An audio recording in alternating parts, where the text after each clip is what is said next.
तब तो कोई आग नहीं लगी, मगर जिस दिन लेबर कोर्ट का नोटिस मिला कि सरकार अब इस मिल पर कब्जा कर रही है, फौरन आग लग गई। पर ये तो इत्तेफाक भी हो सकता है सर। लेकिन बार बार बुलाए जाने पर फायर ब्रिगेड 3.5 घंटे तक मौका वारदात पर नहीं पहुंची। ये इत्तेफाक नहीं हो सकता। मैं इस मामले की तह तक जाऊंगा, इसकी पूरी जांच करवाऊंगा और जो भी आदमी इस जान माल के नुकसान का जिम्मेदार है उसे कोर्ट में घसीटकर सख्त से सख्त सजा दिलवा। ये तो साला नक्शा ही उलट गया।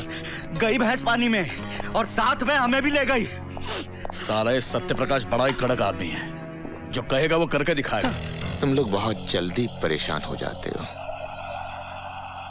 तेल देखो और तेल की धार देखो। मैं कम इन सर? यस कम इन। मैं आपका बहुत बड़ा फैन हूं मिस्टर सत्यप्रकाश। आप कितने ईमानदार और उसूलों के पक्के इंसान हैं, ये तो सारा शहर जानता है। जबकि आपको तो सारा हिंदुस्तान जानता है मिस्टर रवि वर्मा। मतलब की बात कीजिए। ये आपकी सफागोई भी बहुत मशहूर है। चलिए मतलब की बात करते हैं। मैं मेट्रोपोलिस मिल के मालिक की तरफ से आया हूं, जिस मिल को आपने सील कर दिया। मिल तो जला दी गई है और मैंने जमीन पर कब्जा ले लिया है। उस जमीन पर मेरे क्लाइंट होटल बनाना चाहते हैं, जिसकी परमिशन मैं आपसे लेने आया हूं। होटल की इमारत तो दूर की बात मिस्टर रवि वर्मा, मगर उस जमीन पर मैं आपको एक ईंट तक रखने नहीं दूंगा। तुम्हारे क्लाइंट ने सिर्फ मिल को आग नहीं लगाई, बल्कि गरीबों की झोपड़ियों को फूंक दिया है। कितनी कीमती जाने गई है उसमें पता है? जी हाँ, सुनकर बहुत दुख हुआ।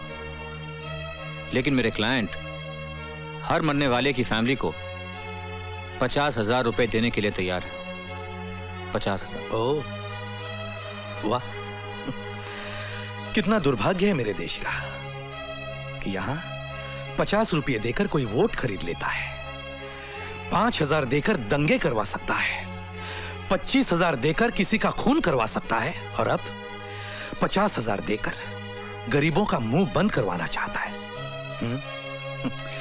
लेकिन याद रखो, मैं ये होने नहीं दूंगा। ये मुंह अदालत में चिल्ला चिल्ला कर कहेंगे कि उनके घरों को फूंक देने वाले, उनके अपनों की हत्या करने वाले आपकी मिल के मालिक है। आपकी बात बहुत लंबी खींच रहे हैं मिस्टर सत्यप्रकाश। अपनी कीमत बोलिए। ठीक सुना है आपने, अपनी कीमत बोलिए। अभी आपने कहा कि मैं बहुत ईमानदार हूं और अभी आप मुझे रिश्वत देना चाहते हैं। ये ईमानदारी भी बड़ी अजीब चीज होती है मिस्टर सत्यप्रकाश। एक आदमी 10,000 को ठोकर मारकर अपनी ईमानदारी बचा लेता है, लेकिन अगर वो 10,000 10 लाख में बन जाते हैं तो वो सोच में पड़ जाता है, और अगर करोड़ मिलता है तो कहता है चलो फिलहाल ले ही लेते हैं। मंदिर में 501 रुपए का प्रसाद चढ़ाकर माफी मांग लेंगे और आइंदा से ईमानदार रहेंगे। तो आप बताइए, आप कितने का प्रसाद चढ़ाना चाहेंगे?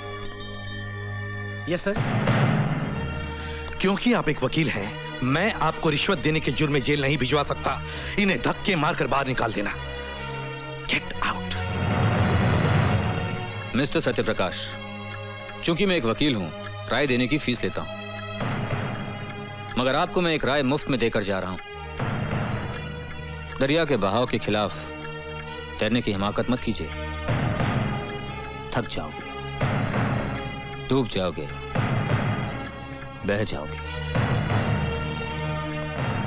Have a nice day sir.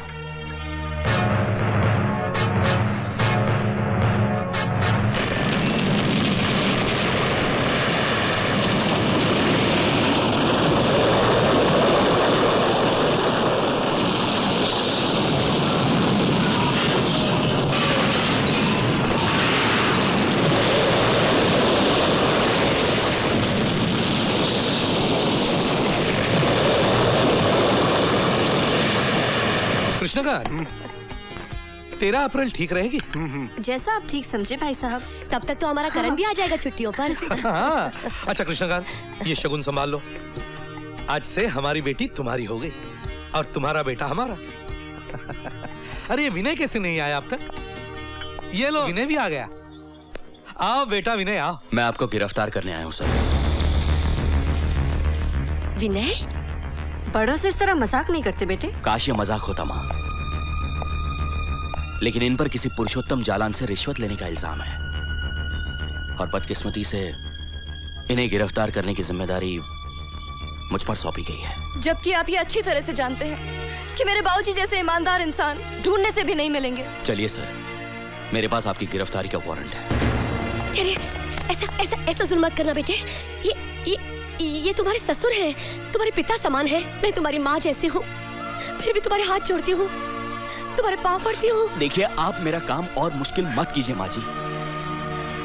चलिए सर प्लीज। अरे अरे, ये कैसा फर्ज है तुम्हारा जो सही और गलत में फर्क नहीं देख सकता।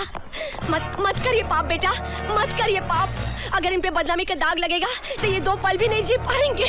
बस करो सुशीला, मुझसे ईमानदारी की कीमत मांगी जा रही है तो मुझे चुकाने दो, लेकिन तुम अपने आंसू मत चुकाना। हो सकता है बाद में तुम्हें इनकी जरूरत पड़े। चलिए इंस्पेक्टर विनय। बस करो। एक्सक्यूज मी इंस्पेक्टर, क्या मैं इनसे 2 मिनट बात कर सकता हूँ? All right.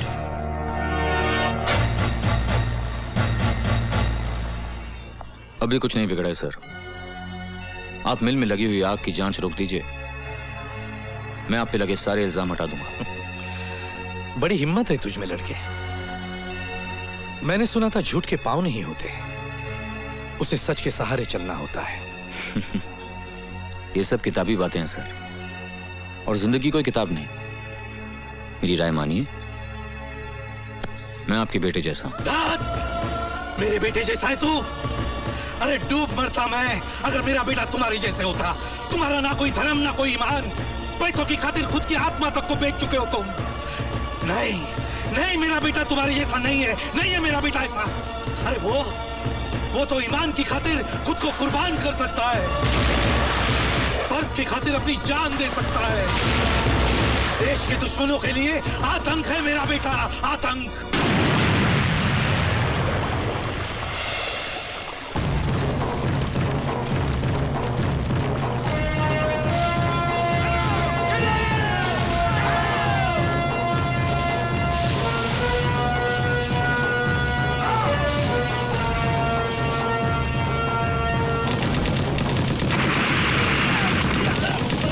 हबीबुल्लाह और उनके आतंकवादी गिरोह पे गिरफ्तार कर लिया है। Captain Karan is command sir, out and Roger.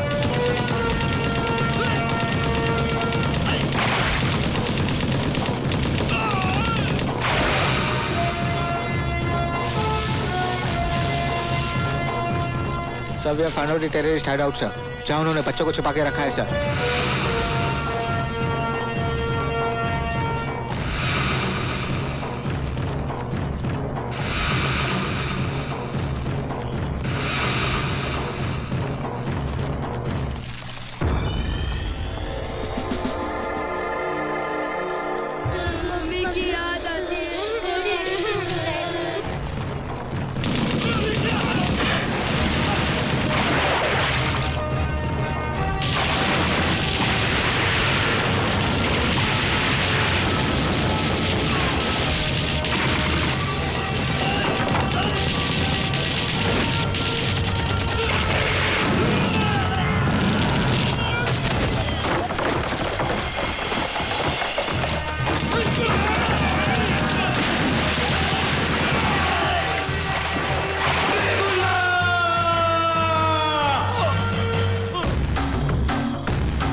बच्चों को उठाएगा तू? बच्चों को उठाएगा? You bastard!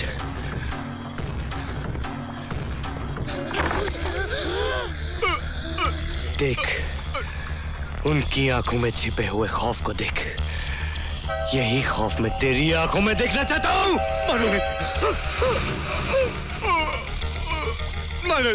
मानो गोली में चलाना, बच्चों को मारेगा।